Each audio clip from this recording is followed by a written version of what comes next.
On s'attendait à ce que les juppéistes tirent les premiers. Ce sont pourtant les plus proches soutiens de François Fillon qui dégainent 40 minutes seulement après la publication des résultats. François Baroin, celui qui était annoncé comme le futur Premier ministre, celui qui s'est mis sciemment dans le champ des caméras le jour du meeting controversé du Trocadéro, l'affirme.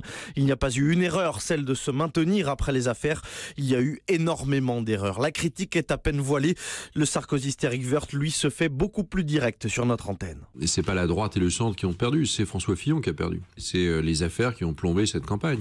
Je pense que cette élection, on aurait dû la gagner, évidemment. C'est quand même un désastre. Georges Fenech, celui qui avait ouvert la voie des critiques internes après les révélations du Canard enchaîné, parle d'une obstination de François Fillon et de ceux qui lui ont apporté un soutien aveugle.